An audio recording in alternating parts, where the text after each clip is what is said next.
جلسے میں تشریف لائے۔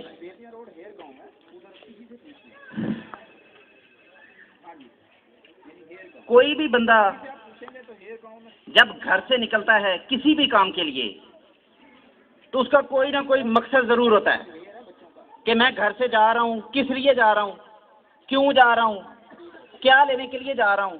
یہ چیز سب سے پہلے اس کے پاس، اس کے ذہن میں آتی ہے، پھر وہ اس پہ عمل کرتا ہے، پھر وہ چلتا ہے۔ آپ سوچتے ہوں گے کہ پہلے تو میں اپنی بات کرتا ہوں کہ کسی پارٹی میں اس طرح سے کھڑے ہو کے نہ میں نے کوئی تقریر کی ہے، نہ میں کوئی بڑا شعلہ بیاں ہوں، یا کوئی اس طرح کا کوئی میرا سسٹم نہیں ہے کہ میں آیا ہوں اور میں تقریریں کر رہا ہوں اور جلسوں جلوسوں میں جا رہا ہوں۔ میں نہیں گیا آج تک۔ ہمارے پاس پورے پاکستان میں جو میجر دو جماعتیں تھیں، ایک پیپلز پارٹی اور دوسری نون لیگ، آج تک ہم ان دونوں جماعتوں کو دیکھتے آئے ہیں۔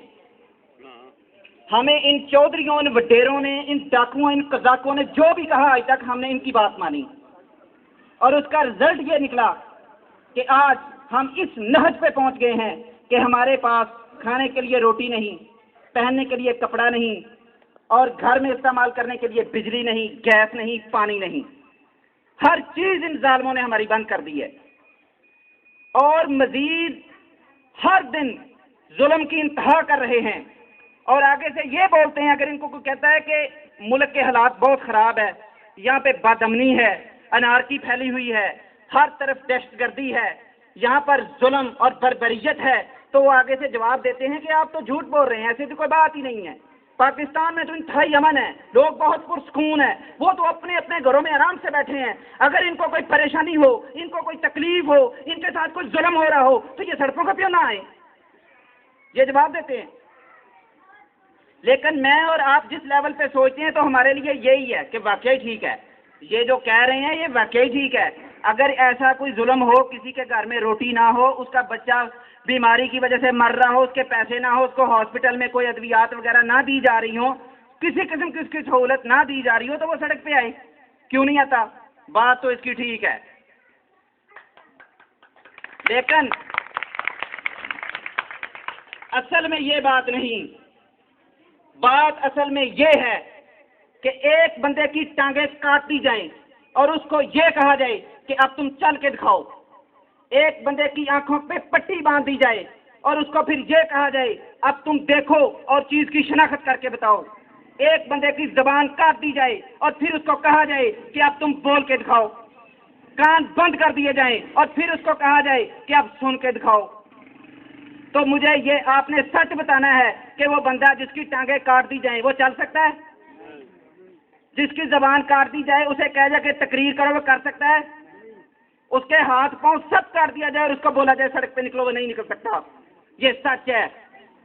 انہوں نے ہمارے اوپر اتنا ظلم و ستم کیا ہے ہر لیول پہ، ہر موقع پہ، کہ اب کوئی بھی بندہ جو گھر سے باہر نکلتا ہے اس کی ایک ہی سوچ ہوتی ہے کہ میں جاؤں باہر تو اپنے بچوں کی روزی کا بندوبست کر کے واپس آؤں، اگر میں ان کے لیے کچھ گھر پہ نہ لے کے آیا تو میرے بچے بھوک سے مر جائیں گے، میرا میٹر کٹ جائے گا، میرے فلاں چیز ہے وہ ختم ہو جائے گی۔ یہ ساری سوچتا ہے وہ، اور وہ دوسری کوئی چیز اس کو سامنے اچھی نہیں لگتی، صرف ایک چیز لگتی ہے کہ میں گھر میں کچھ نہ کچھ باہر جاؤں اور لے کے آؤں۔ یہ مسئلہ ہے اصل، کہ انہوں نے اتنا ہمیں پریشرائز کر دیا ہے، اتنا ہمارے پہ ظلم و ستم کر دیا ہے کہ ہم اپنی صرف روٹی اور روزی پوری کر رہے ہیں بس۔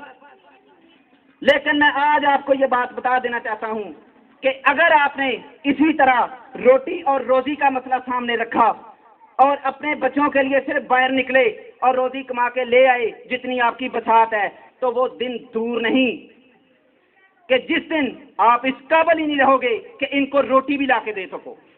آج اگر آپ 2 ٹائم دے رہے ہو، وہ وقت قریب آنے والا ہے کہ آپ کے پاس 1 وقت کی روٹی ہوگی، اور آپ اس وقت پریشان ہوں گے کہ میں کیا کروں، اس کو دوپہر کو کھاؤں، صبح کو کھاؤں، شام کو کھاؤں۔ وہ وقت دور نہیں ہے۔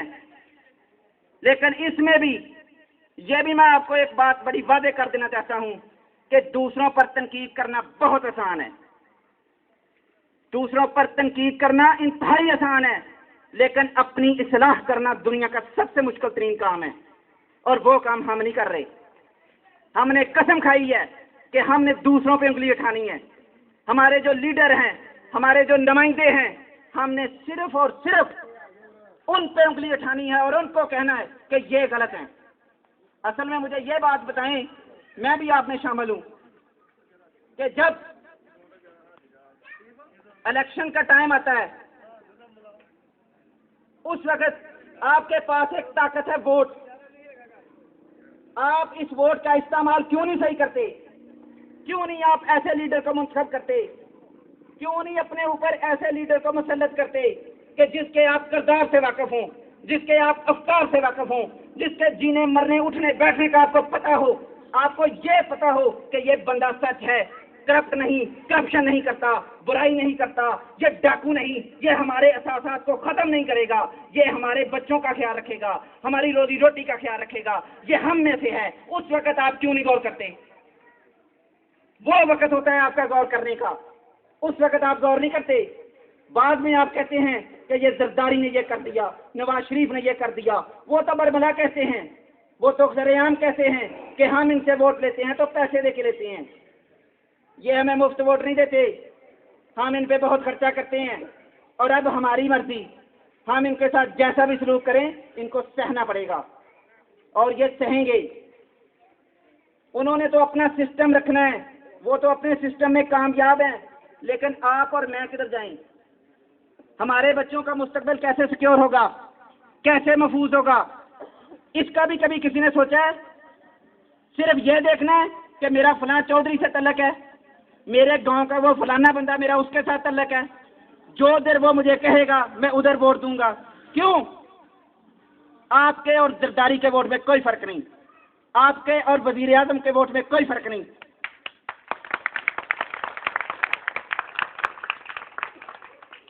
ایک چوکیدار کا ووٹ اور ایک بڑے بیوروکریٹ کا ووٹ برابر ہے۔ آپ یہ سمجھ جائیں، یہ آپ کے پاس ایک بہت بڑا ویپن ہے، اس کو ان ظالموں کے خلاف استعمال کریں۔ سب کھڑے ہو جائیں، اب وقت آ گیا ہے کہ تبدیلی آئے۔ ہم جس کے منتظر ہیں، پوری دنیا میں ہماری ہلاکت ہو رہی ہے، پوری دنیا ہمیں بری نگاہ سے دیکھ رہی ہے۔ جدھر کوئی پاکستانی جاتا ہے اس کو اس طرح سے دیکھتے ہیں جیسے یہ کوئی جانور ہے، جنگلی جانور ہے۔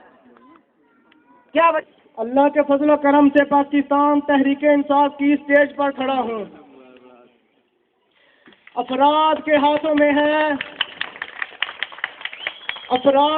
میں ہے اقوام کی تقدیر، ہر فرد ہے ملت کے مقدر کا ستارہ۔